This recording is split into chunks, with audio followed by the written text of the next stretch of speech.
सभी को जय मसीह की। परमेश्वर का धन्यवाद हो कि हमने पिछले दृष्टांत में देखे कि परमेश्वर ने कैसे अच्छी भूमि पर बीज को बोया और अच्छी भूमि उसके चेले थे।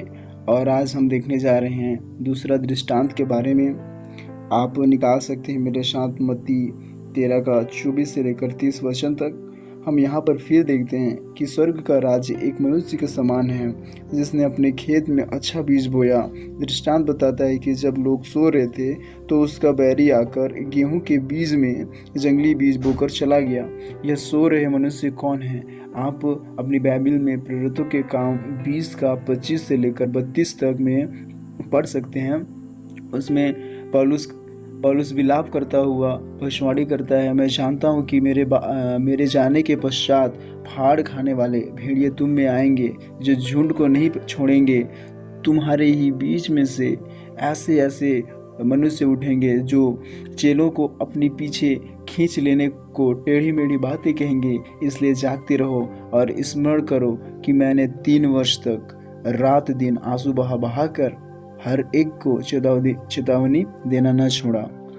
प्रियो, आप समझ गए होंगे कि यह सोए हुए मनुष्य कौन है।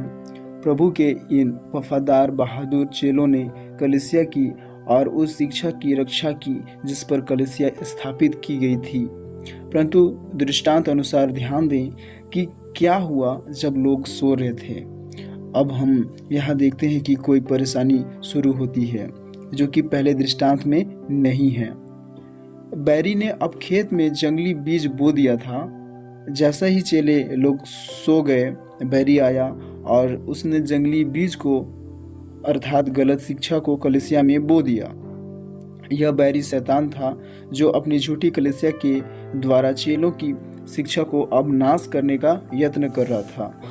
उसने अदन की वाटिका में कलीसिया को गुमराह किया, पुराने नियम में की कलीसिया को भी गुमराह किया और अब वह नए नियम की कलीसिया को भी गुमराह करने के लिए लगा है। जब सवेरा हुआ अथवा जब दूसरा कलीसियाई युग चल रहा था, उस समय के दासों के आगे बड़ी समस्या आ गई। अब विश्वासी सेवक जो उस दूसरी कलीसिया के युग में थे, वे मालिक अर्थात खेत के स्वामी के पास गए और कहा कि प्रभु जी, यह क्या हो रहा है? हम जानते हैं कि जब तूने पेंतिकुस्त वाले दिन कलीसिया की शुरुआत की, उस समय सभी सच्चे विश्वासी थे। वहाँ कोई भी अविश्वासी नहीं था या फिर नकली विश्वासी नहीं था। हम जानते हैं कि पहले युग की पहली पीढ़ी के समय इस तरह के विश्वासहीन लोग नहीं थे। यह जंगली पौधा पृथ्वी के किस हिस्से से आया है? फिर दास लोग पूछते हैं, स्वामी जी, क्या आपने अपने खेत में अच्छा बीज नहीं बोया था? फिर यह जंगली पौधा कहाँ से आए? उसने कहा, यह किसी बैरी का काम है। दासों ने उसे कहा, क्या तेरी इच्छा है कि हम जाकर उनको बटोर लें? उसने कहा, ऐसा न हो कि जंगली दाने के पौधे बटोरते हुए उनके साथ गेहूं को भी उखाड़ लो। फिर यहाँ प्रभु यीशु मसीह कहते हैं, स्वामी जी कहते हैं कि कटनी तक दोनों को एक साथ बढ़ने दो। कटनी के समय मैं काटने वाले से कहूँगा, पहले जंगली दाने के पौधे बटोर कर जलाने के लिए उनके गट्ठे बांध लो और गेहूं को मेरे खत्ते में इकट्ठा करो। हालेलुया। अब गेहूं के खत्ते में जंगली दाने के पौधे भी हैं। दासों ने कहा, क्या हम जाकर जंगली दानों के पौधे या गेहूं की नकल करने वाली फसल को बटोर लें? परंतु उसने कहा, नहीं, ऐसा न हो कि जंगली दाने के पौधे बटोरते हुए उनके साथ गेहूं भी उखाड़ लो, क्योंकि उसकी जड़ें गेहूं की जड़ों में फंसी हुई है। क्योंकि उसकी जड़ें गेहूं की जड़ों में फंसी हुई है। दूसरा दृष्टांत यह प्रकट करता है कि अब आपके साथ लड़ाई करने के लिए जंगली दाने का पौधा है। उस युग के धर्मीदास जानते थे कि यह जंगली पौधा झूठे प्रचारक द्वारा पैदा हुआ है। पहले युग की समाप्ति पर उन्होंने कहा क्या हम इन लोगों को कलीसिया से बाहर निकाल दें? लेकिन प्रभु ने कहा, नहीं, मेरी एक योजना है। जंगली दाने के पौधे को रहने दो और उनको गेहूं के साथ इसी खेत में बढ़ने दो। इसी खेत में बढ़ने दो। साधारण रीति में यह दृष्टांत दिखाता है कि मसीह विरोधी आत्मा किस तरह स्वयं को दिखा रहे हैं, जो झूठे प्रचारक, झूठे प्रकाशन वचन के प्रचार द्वारा उठ रहा था। और प्रभु उसके चेले जो कि सच्चा बीज बो रहे थे, उनके पश्चात शैतान भी अपने झूठे उपदेशकों द्वारा झूठा बीज बोने आ गया। प्रभु ने दूसरी कलीसिया के युग के अपने ईमानदार सेवकों को कहा कि कटनी के समय तक दोनों को एक साथ बढ़ने दो। क्या आप देख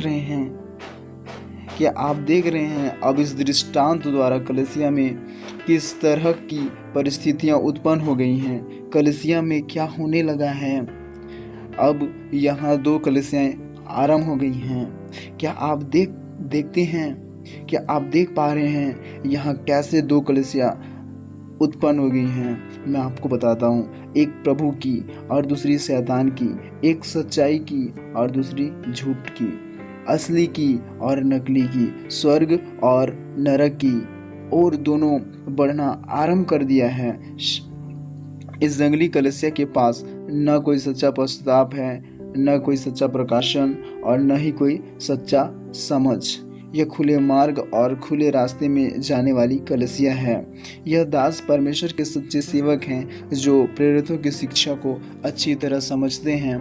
उन्होंने देखा कि कलीसिया में विभिन्न प्रकार के लोगों ने प्रवेश कर लिया है, जो नबियों और चेलों की शिक्षा को नहीं मान रहे हैं बल्कि उसे बदलने का यत्न कर रहे हैं। निस्संदेह आज कैथोलिक से लेकर पेंटिकोस्टल तक सभी स्वयं को मसीह की सच्चा कलीसिया होने का दावा करते हैं, किंतु मसीह के सच्चे सेवक ही इस बात को जानते हैं। हाँ मेरे प्रियो, किंतु मसीह के सच्चे सेवक ही इस बात को जानते हैं कि प्रभु की सच्ची कलीसिया कौन सी है। हालेलुया। और उसका विश्वास क्या है? जैसा कि उन दासों ने जंगली दाने के पौधे को पहचान लिया था।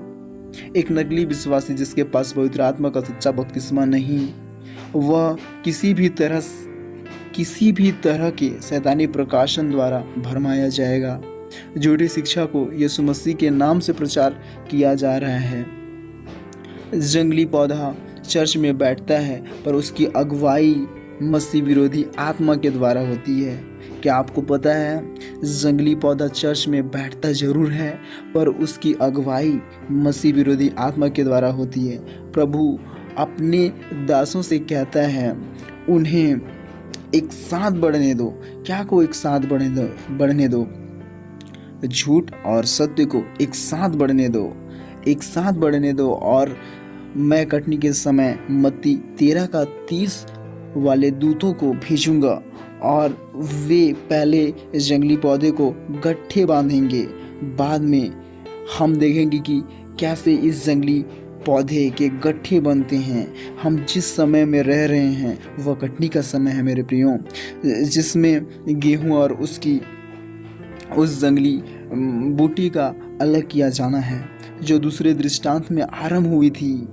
अब गेहूं और जंगली पौधा दोनों पक चुके हैं, जैसा कि हम 7वें दृष्टांत में आगे देखेंगे। यहाँ दास हैं जो अपने प्रचार के द्वारा अलग करने की अपनी पहले से ठहराई हुई सेवकाई कर रहे हैं।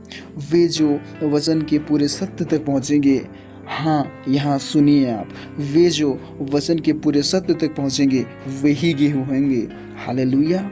वो ही गेहूं होंगे। और वे जो समय के संदेश के प्रकाश में चलने से मना करेंगे वे जंगली दाने के पौधे होंगे। हम अक्सर हैरान होते हैं कि लोग क्यों उन चीज़ों से प्रभावित हो जाते हैं जो आज हो रही हैं।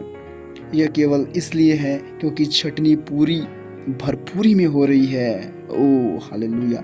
और हम अलग की हुई गेहूं या सच्चे विश्वासियों की फसल प्राप्त कर रहे हैं। यूहन्ना बपतिस्मा देने वाले ने मत्ती 3:12 में कहा कि उसका सूप उसके हाथ में है और वह अपना खलिहान अच्छी रीति से साफ करेगा। ध्यान दीजिए, जब बीज कटने के लिए तैयार हो जाता है तो वह फिर से उसी स्थिति में आ जाता है जिस स्थिति में वह बोया गया था। मैं एक बार फिर से बताना चाहूँगा आप लोगों को, जब बीज कटने के लिए तैयार हो जाता है तो वह फिर से उसी स्थिति में आ जाता है जिस स्थिति में वह बोया गया था। इसलिए प्रियो, यह बहुत आवश्यक है कि आपके पास सच्चा पवित्र आत्मा हो, क्योंकि मसीह ने कहा कि जब पवित्र आत्मा आएगा वह तुम्हें मेरी कही हुई सभी बातों को सिखाएगा और तुम्हारी अगुवाई संपूर्ण सत्य की ओर करेगा। मित्रों, यह दृष्टांत कलीसिया के दूसरे युग को प्रस्तुत कर रहा है, जिससे प्रकाशित द्वार के स्मुरना की कलीसिया कहकर पुकारती है। इस युग का समय 170 ईस्वी से 312 ईस्वी तक रहा। इस युग का प्रचारक संत इरेनियस था, जो कि संत पोलीकार्प का चेला था, और पोलीकार्प संत यूहन्ना का चेला था। क्या आपको मेरी बात समझ में आ रही है? क्या आप मेरी बातों को समझ पा रहे हैं कि कैसे जंगली बीज बोया गया, कैसे शैतान की झूठी कलीसिया ने सच्ची कलीसिया को बर्बाद करना चाहा? क्या आपको समझ में आ रहा है? अगर अब भी आपको समझ में नहीं आता तो आप परमेश्वर से प्रार्थना कीजिए कि हे परमेश्वर, मुझे अपने पवित्र आत्मा से भर कि मैं आपके वचन का प्रकाशन को समझ सकूं। ऐसे करके आप परमेश्वर से प्रार्थना कर सकते हैं। तो ठीक है, हम फिर कभी तीसरा दृष्टांत के बारे में देखेंगे। तो चलिए, सभी को जय मसीह की। God bless you.